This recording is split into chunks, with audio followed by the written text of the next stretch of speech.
নমস্কার বন্ধুরা, উর্মিলা কিচেন। আজ আপনাদের বানানো দেখাবো ফুলকপির ভর্তা।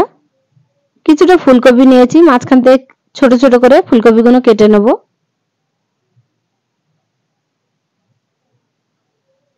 ফুলকপিগুলো কেটে নিয়েছি, নিয়ে এইভাবে উপরে আঁশগুলো ছাড়িয়ে নেব।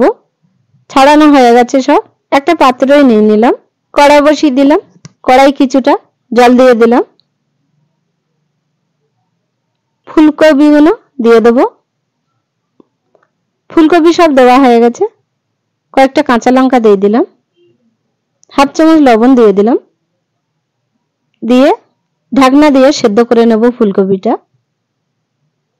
ফুলকপি সেদ্ধ হয়ে গেছে, একটা পাত্রেই তুলে নিলাম। কড়াইতে তেল দিয়ে দিলাম, 5টা শুকনো লঙ্কা দিয়ে দিলাম, দিয়ে একটু ভেজে নেব। ঝালগুলো ভাজা হয়ে গেছে, একটা পাত্রে তুলে নিলাম। ফুলকপিগুলো হালকা ভেজে নেব। ফুলকপিগুলো ভাজা হয়ে গেছে, একটা পাত্রে তুলে নিলাম। ফুলকপিগুলো ঠান্ডা করে নিয়েছি, একটা পাত্রে নিলাম। দুটো শুকনো লঙ্কা দিয়ে দিলাম, হাফ চামচ লবণ দিয়ে দিলাম। সেদ্ধ করে রাখা কাঁচা লঙ্কাগুলো দিয়ে দেব, দিয়ে ভালো করে হাত দিয়ে মাখিয়ে নেব।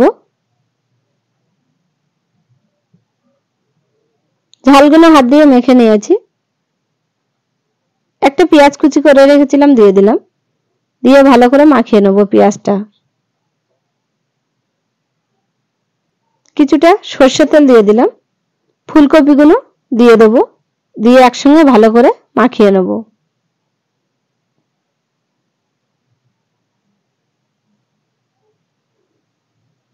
সবগুলো ভালো করে মাখানো হয়ে গেছে। একটা প্লেটে পরিবেশন করব। আপনাদের ভালো লাগলে কমেন্ট, শেয়ার, লাইক, সাবস্ক্রাইব করবেন। আপনারা ভালো থাকবেন, সুস্থ থাকবেন।